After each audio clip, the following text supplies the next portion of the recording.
To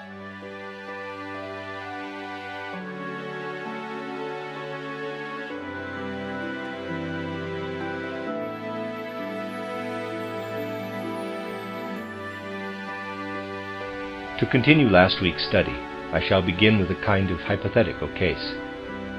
Where the deepest riddles of human existence are concerned, the best way to avoid abstraction and to get close to reality is to give examples.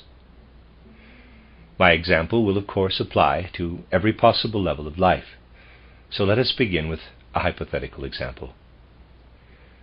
Let us imagine we are in a school of 3 classes with 3 teachers and a headmaster. These 3 teachers differ tremendously in character and temperament. It is the beginning of a new school year. The headmaster discusses the coming year with his teachers. First of all, it is the turn of the first teacher. The headmaster asks him what preparations he intends to make, and what he thinks is the best way to proceed in the coming year.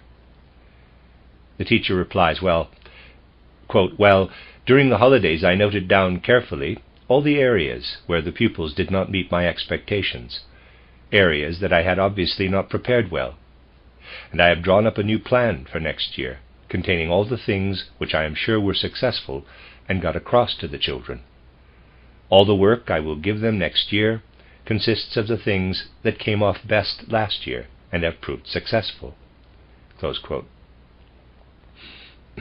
A further question from the headmaster produced a complete schedule the teacher had made of the subject matter. He could also stipulate what work he would give the pupils to do in school, and what would be set as homework in the course of the year. All his themes, both for schoolwork and homework, had been chosen from careful scanning of the previous year. The headmaster was very satisfied and said, quote, "You are doubtless a conscientious teacher, and I reckon you will achieve excellent results with your class." Close quote.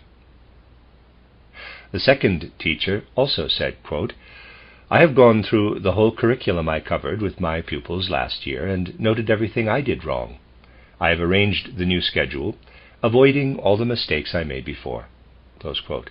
And he, too, was able to show the headmaster a curriculum containing all the subjects he was going to give the pupils for schoolwork and homework in the course of the year, basing it on the experience of his last year's mistakes. The headmaster said, quote, "The teacher I have just spoken to noted all the instances where he had achieved excellence and tried to plan his curriculum accordingly, whereas you have endeavored to avoid mistakes. It can be done either way. I am assured that you will achieve excellent results with your class. I see with a certain satisfaction that I have teachers in my school who review their past achievements and let the wisdom of self-knowledge guide their future steps." Close quote. You see, a teacher who knows his priorities is bound to make a good impression on a headmaster. Then it was the third teacher's turn. He said, quote, "During the holidays I too have thought a lot about what happened in my class last year. I have tried to study the character of my pupils and have done a kind of review of what has taken place in the various individuals." Close quote. Quote, "Well," said the headmaster, "you will also have seen the mistakes you made and the things you did well, and will have been able to draw up a schedule for the coming year." Close quote. Quote, "No," replied the teacher, "I have certainly made mistakes, and some things I have done well, but I have only studied the pupils' characters and what has taken place there. I have not thought especially about whether I made any particular mistakes or whether this or that was particularly good. I did not do that. I accepted that things had to happen the way they did, so I have just observed what I believe had to happen out of a certain necessity. The pupils had their various dispositions, and these I observed carefully. I too have a definite disposition, and the interaction of our different natures produced its own results. I cannot say more than that." Close quote. Quote, "Well," said the headmaster, "you seem to be a very self-satisfied person. Have you at least drawn up a schedule and worked out the subjects you will give your pupils as schoolwork and homework during the year?" Close quote. Quote, "No," he answered, "I have not done that." Close quote. Quote, "Well, what do you intend to do with your class?" Close quote. To this the teacher replied, quote, "I will see what kinds of pupils I will have this year, and I believe I will be able to size this up better than last year, as each year I have always studied the previous year's characters during the holidays, but I cannot possibly know yet what they will be like next year. Only time will tell." Close quote. Quote, "Well, are you not intending to plan subjects for schoolwork and homework?" Close quote.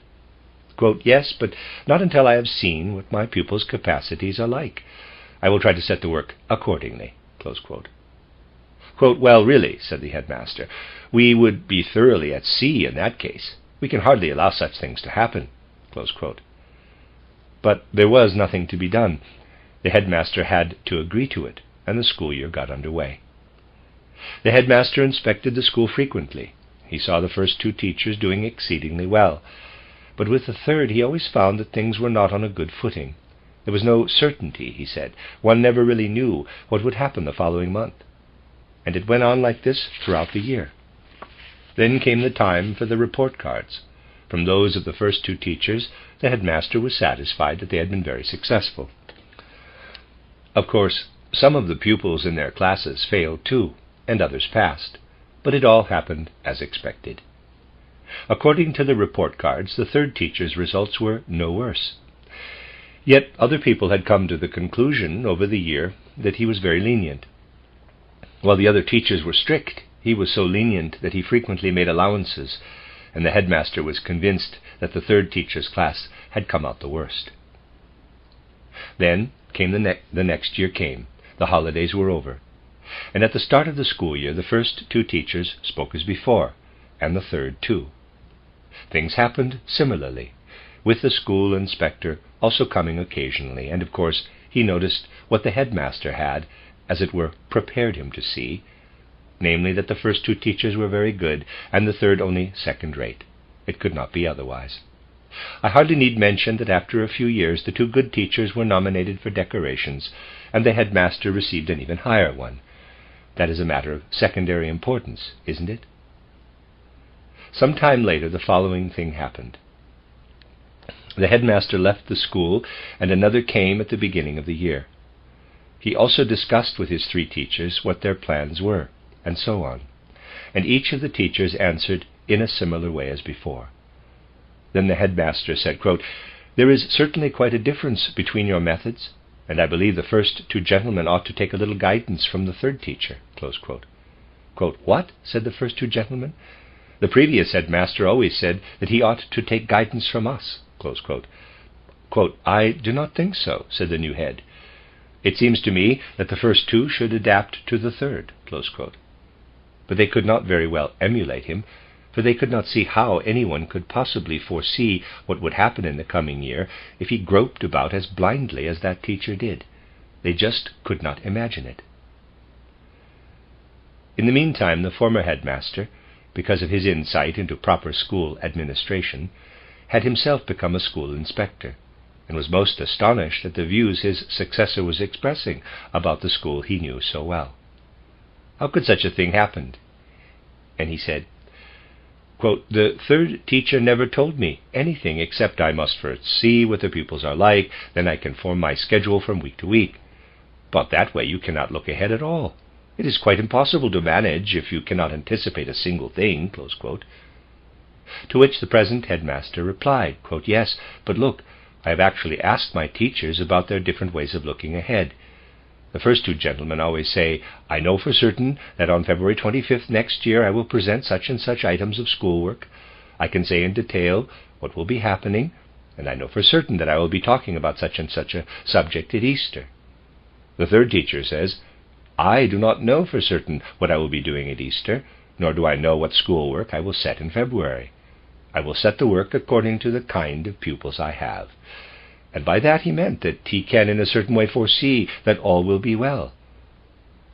And, said the new headmaster, I actually agree with him entirely. You cannot know until afterward whether your resolves have been entirely successful. It depends on the attitude you have to the previous year. If you study the character of last year's pupils, you acquire greater capacities to understand the character of the new pupils. I appreciate that more I appreciate that more can be achieved this way." Close quote. Quote, "Yes, but you still cannot know anything in advance. Everything is in the realm of uncertainty. How can you predetermine anything for the whole school year?" Close quote, asked the former headmaster. Quote, "You cannot anticipate anything, but you must be able to look ahead a little bit if you want to make proper plans." Close quote. Quote, "You can foresee that things will go well," said the new headmaster, "if you join forces, as it were, with the Spirit at work in the pupils, and have a certain faith in it. If you, so to speak, pledge yourself to this, and depend upon it, then even if you cannot anticipate the school work you will be presenting in February, you will know that it will be the right work." Close quote.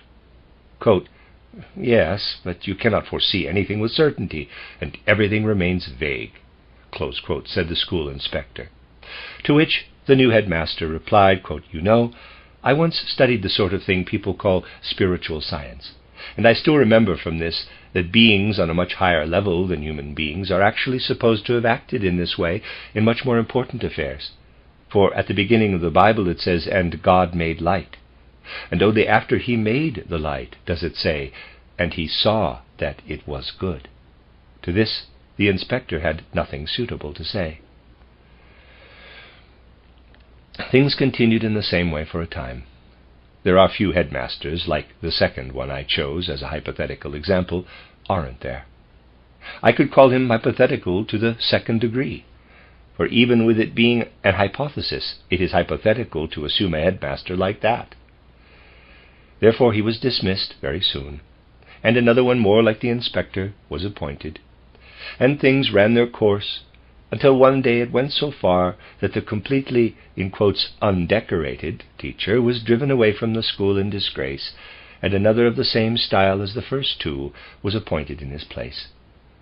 The outcome could not possibly have been any different at the time, for in all the yearbooks and personnel files it was recorded what great progress had been achieved by the first two teachers, while of the third one it was recorded that he sent out only poor students from the school, for the simple reason that he made allowances. Otherwise all his pupils would have failed. There was absolutely nothing that could be done about a person like this third teacher. Many years passed. By chance a very unusual event followed.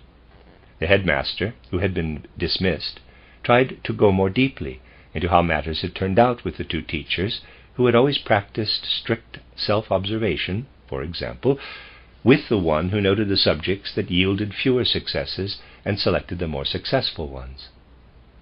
The former headmaster also wanted to know what the second and the third teachers had achieved.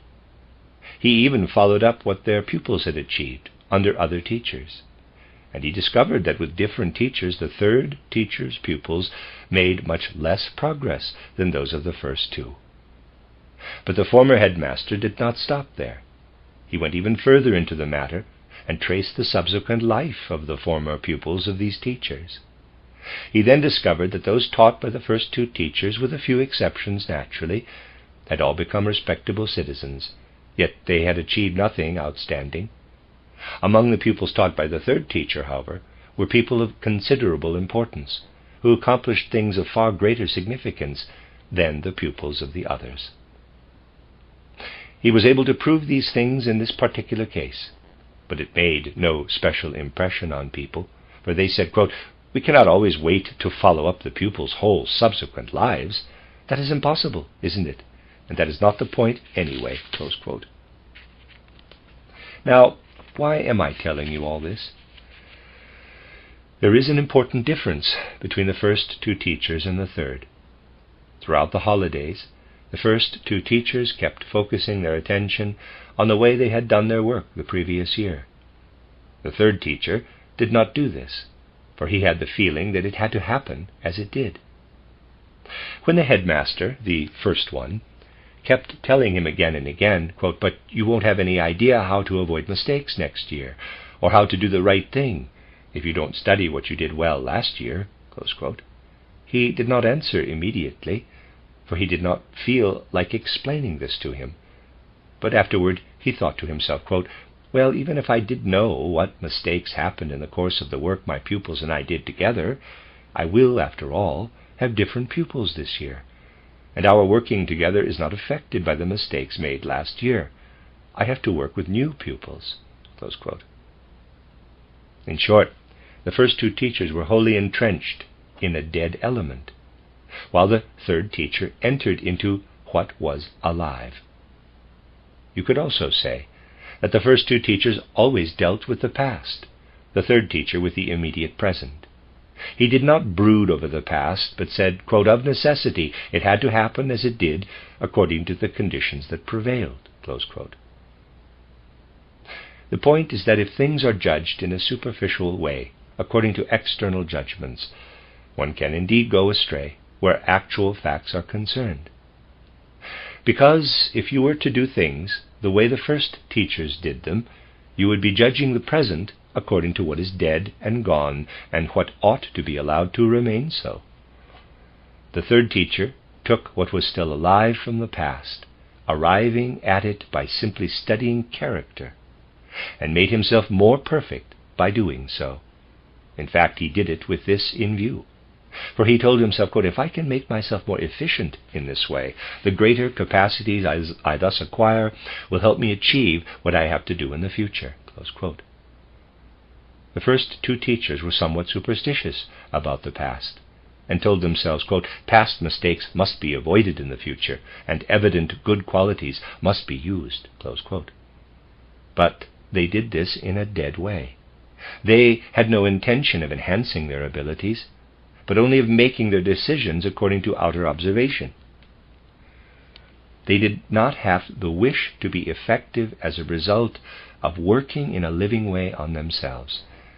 They thought the only means to gain anything for the future was observation and its results. In accordance with spiritual science, we have to say that the first teacher, who investigated so carefully the good qualities he had established in the past and wanted to incorporate them in his future work, acted in an Ahrimanic way. It was an Ahrimanic approach. He clung to the past, and out of personal egotism looked with complacent satisfaction at everything he had done well and prided himself on it. The second teacher's character was governed more by Luciferic forces. He brooded over his mistakes and told himself, "I must avoid these mistakes." He did not say, "The things that happened were necessary and had to happen like that," but said, "I have made mistakes." There was always something egotistic about it when we would like to have been better than we actually were, and tell ourselves we made mistakes that ought to have been avoided, and that we must now avoid. We are clinging to the past, like Lucifer does, who on a spiritual level brings past happenings into the present. That is thinking in a Luciferic way. The third teacher was, I would say, filled with the forces of divine beings, who are progressing in a normal way, whose correct divine principle is expressed right at the beginning of the Bible, where we are told that the Elohim first of all create, and then they see that their creation was good. They do not look upon it egotistically as though they were superior beings for having made a good creation, but they admit that it is good in order to continue creating. They incorporate it into their evolution. They live and work in the element of life. What is important is that we realize that we ourselves are living beings and a part of a living world.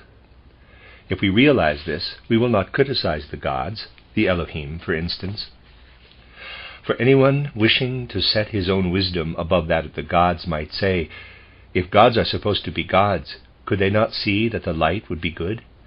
Those gods do not even sound like prophets to me.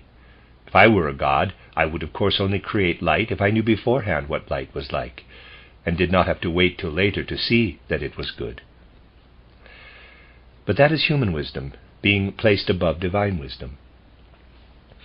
In a certain way, the third teacher also saw what would come about, but he saw it in a living way, in that he surrendered himself to the spirit of becoming, the spirit of development. When he said, quote, "By incorporating what I have gained through the study of last year's characters, and not focusing on the mistakes I made of necessity, simply because I was as I was, nor applying criticism to what I encountered as my own past, I have enhanced my capacities and acquired, in addition, a better understanding for my new pupils." Close quote. And he realized that the first two teachers were considering their pupils merely in the light of what they had done the previous year, which they could not even estimate properly. So he could say, quote, "I am quite certain I will give my pupils the right schoolwork in 4 weeks' time, and I have every confidence in my prediction." Close quote. The others were better prophets. They could actually say, quote, "I will present the schoolwork I have written down. I will give them that for sure." Close quote. But that was a foreseeing of facts, not a foreseeing of the course of the forces of movement. We must hold very firmly to this distinction. Prediction, as such, is not impossible, but predicting in detail what will happen when these details are interwoven with a living element that is to work out of itself is possible only when we consider the phenomena that Lucifer and Ahriman carry over from the present into the future. We are gradually getting closer to the big problem occupying us in these lectures on freedom and necessity. However, as this particular problem affects so profoundly the whole matter of world processes and human action, we must not fail to look at all the difficulties. For instance, we must realize clearly that when we look back at events that have happened and in which we have been involved, we look at them as necessity. The moment we know all the circumstances, we consider the events as necessity. There is no doubt about the fact that we look upon what has happened as a necessity. But at the same time, we have to ask, quote, "Can we really, as so often happens, always find the causes of events in what immediately preceded them?" Close quote. In a certain way, natural science has to look at what has just happened to see what will happen next. If I carry out an experiment, I have to realize that the cause of what takes place later obviously lies in what took place previously. But that does not mean at all that this principle applies to every process in the world. For we might very easily deceive ourselves about the connection between cause and effect, if we were to look for it along the lines of what comes first and what comes later. I would like to explain this with a comparison. When we penetrate external reality with our senses, we can say, because this thing is like this, then the other must be like that. But if we apply this to every process, we very often arrive at the error I want to illustrate. For the sake of simplicity, let us take a man driving himself in a cart, an example I have often taken. We see a horse with a cart behind it, and a man sitting in it holding the reins. We look at it and quite naturally say that the horse is pulling, and the man is being pulled. The man is being taken wherever the horse takes him. That is quite obvious. Therefore the horse is the cause of the man's being pulled along. The pulling being done by the horse is the cause, and the fact of the man being pulled is the effect. Fair enough.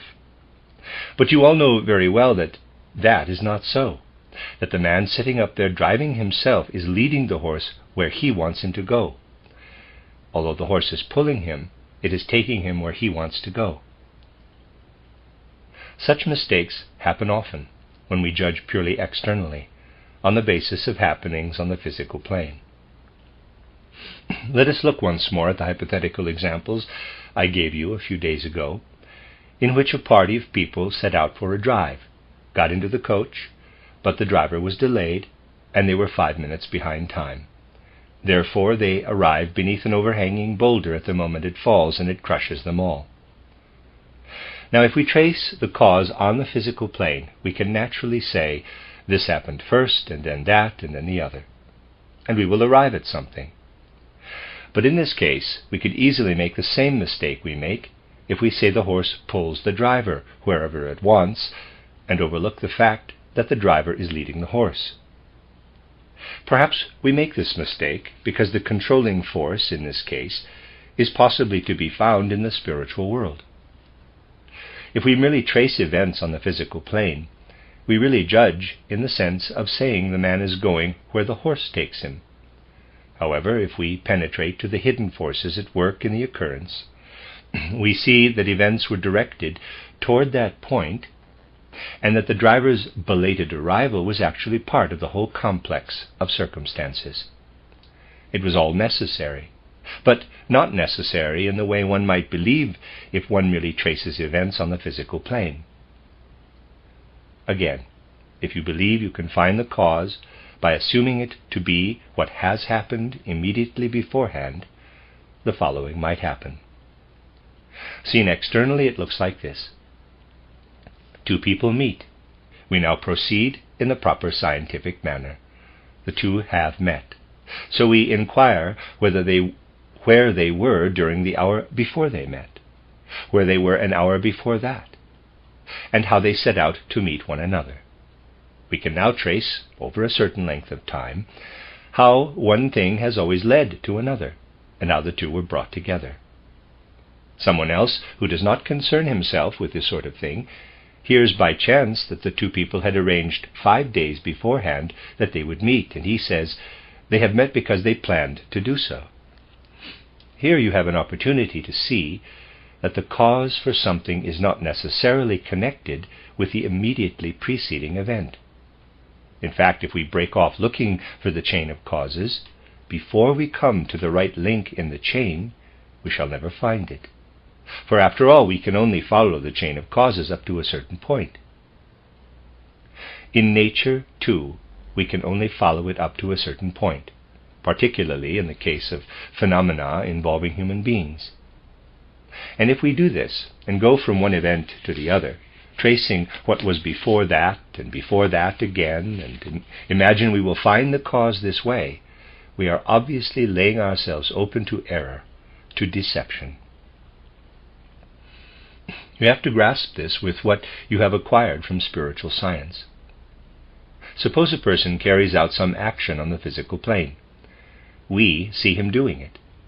If we want to limit our observations to the physical plane, we will look into his behavior prior to the action. If we go further, we will look into how he was brought up. We might also follow the modern fashion of looking at his heredity, and so on. However, let us assume that into this action, on the physical plane, something has entered that is only to be found in the life of that person between his previous death and rebirth. This means that we must break off the chain of causes at his birth and pass over to something that resembles the prior arrangement made by the two people in my example. For what I have just described may have been predetermined hundreds of years before, in the life between the last death and the birth into the present life. What was experienced then enters into our present actions and resolves. Thus it is inevitable that unless we include the sphere of the spirit, we cannot find the causes of human actions at all, certainly not here on the physical plane, and that a search for causes, similar to the way people look for causes of events in outer nature, may go very wrong. Yet if we look more closely at the way human action is interwoven with world processes, we will arrive at a satisfactory way of looking at things, even of looking at what we call freedom, although we have to admit that necessity exists also. But what we call the search for causes is perhaps, for the time being, limited most of all by the fact that on the physical plane one cannot penetrate to the place where causes originate. Now we come to something else that has to be considered. The two concepts, freedom and necessity, are extremely difficult to grasp, and even more difficult to reconcile. It is not for nothing that philosophy, for the most part, fails when it comes to the problem of freedom and necessity. This is largely due to the fact that human beings have not looked fairly and squarely at the difficulties these problems entail. That is why I am trying so hard to focus in these lectures on all the possible difficulties.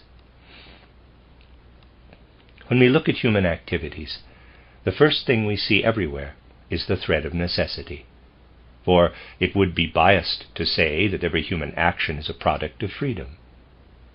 Let me give you another hypothetical example. Imagine someone growing up. through the way he is growing up, it can be shown that all the circumstances have gone in the direction of making him a postman, a country postman, who has to go out into the country every morning with the mail and deliver letters. He does the same round every day. I expect you will all agree that a certain necessity can be found in this whole process. If we look at all that happened to this lad in his childhood, and take into account everything that had its effect on his life, we will certainly see that all these things combined to make him a mailman. So that as soon as there was a vacant position, he was pushed into it of necessity, at which point freedom certainly ceased to exist, for of course he cannot alter the addresses of the letters he gets. There is now an external necessity that dictates the doors at which he has to call. So we certainly see a great deal of necessity in what he has to do. But now let us imagine another person, younger perhaps. I will assume him to be younger, so that I can describe what I want to describe without your objecting too strongly to the way he behaves. Well then, another younger person, not out of idleness, but just because he is still so young, makes up his mind to go with the mailman every morning and accompany him on his round. He gets up in good time every morning, joins the postman, and takes part in all the details of the round for a considerable while. Now it is obvious that we cannot talk of necessity in the case of the second fellow in the same sense as we can of the first. For everything the first fellow does must happen, whereas nothing the second fellow does has to be done. He could have stayed at home any day, and exactly the same things would have happened from an objective standpoint. This is obvious, isn't it?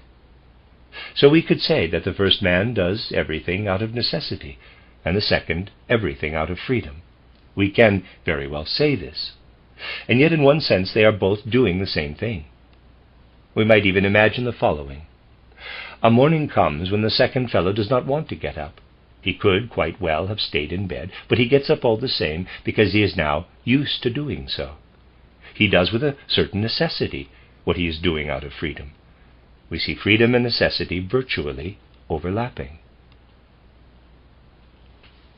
If we study the way our second self lives in us, the one I told you about in the public lecture, our actual soul nature, which will pass through the gate of death, it could, after all, be compared with someone accompanying the outer human being in the physical world. An ordinary materialistic monist would think this was a dreadful thing to say. But we know that a materialistic monist takes the view that people are terrible dualists if they believe water consists of hydrogen and oxygen. For them everything must be undifferentiated. They think it is nonsense to say that the monon, water, consists of hydrogen and oxygen. But we must not let monism deceive us. The crux of the matter is that what we are in life really consists of two parts that have come together from two different directions. And these two parts can indeed be compared with the oxygen and hydrogen in water. For our external, physical nature comes through the line of heredity, bringing not only physical characteristics with it, but also social status. It is not just our particular form, with its nose, color of hair, and so on, that we get from our father and mother, but our social position is also predestined through our ancestors' positions in life. Thus not only the appearance of our physical body, the strength of our muscles, and so on, but our position in society and everything pertaining to the physical plane comes through the line of heredity from one generation to the other. Our individual being, originating in the spiritual world, comes from a different direction, and at first it has nothing to do with all the forces in the stream of heredity through the generations, but brings with it causes that may have been laid down in us centuries before, and unites them on a spiritual level with the causes residing in the stream of heredity. Two beings come together. And in fact we can only judge the matter rightly if we regard this second being coming from the spiritual world and uniting with the physical being as a kind of companion to the first one. That is why I chose the example of the companion who joins us in everything. Our sole being, in a certain sense, joins us in the external events in a similar way. The other person, accompanying the postman, did it all voluntarily. This cannot be denied. We could certainly look for causes, but compared with the necessity that binds the first postman, the causes for the second man's actions lie in the realm of freedom. He did it all voluntarily. But look closely, and you will see that one thing follows with necessity from this freedom. You will not deny that if the second person had accompanied the first person long enough, he would doubtlessly have become a good mailman. He would have easily been able to do what the man he accompanied did.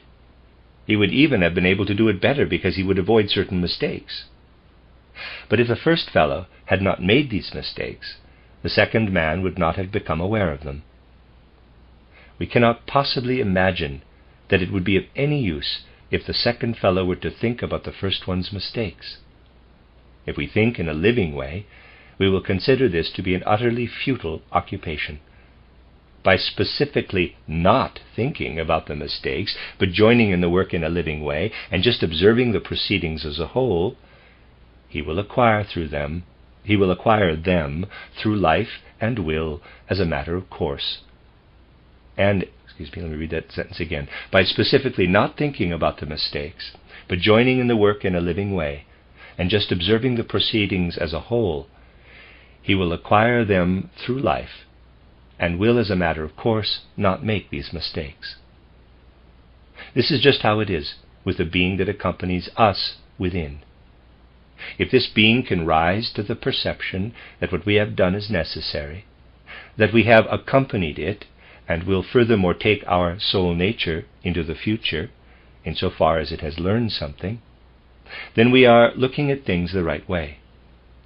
But it must have learned those things in a really living way. Even within this one incarnation, we can really confirm this. We can compare three people. The first person plunges straight into action.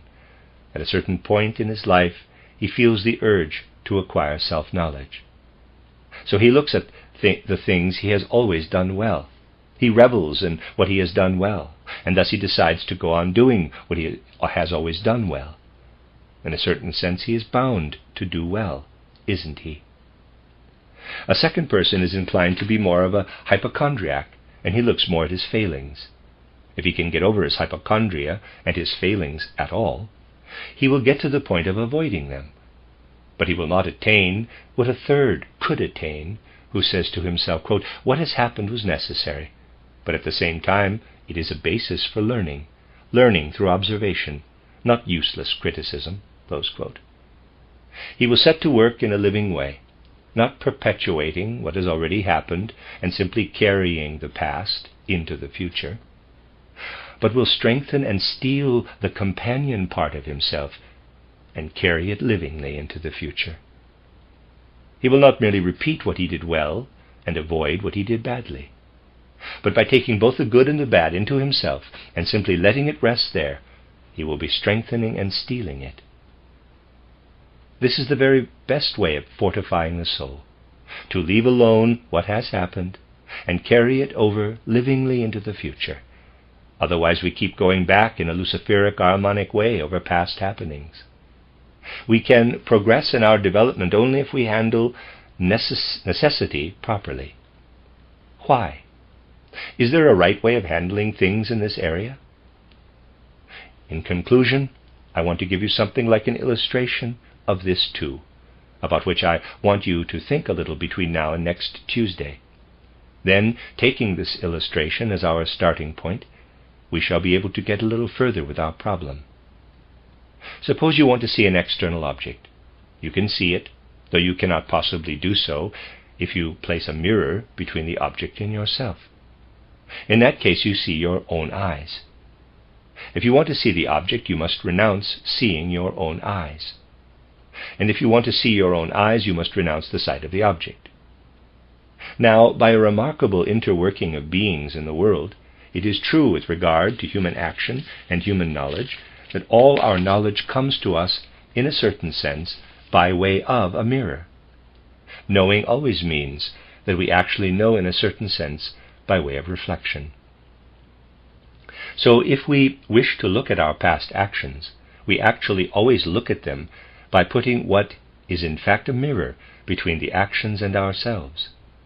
But when we want to act, if we want to have a direct connection between ourselves and our action, between ourselves and the world, we must not put up the mirror. We must look away from what mirrors ourselves. This is how it is with regard to our past actions. The moment we look at them, we place a mirror in front of them, and then we can certainly have knowledge of them.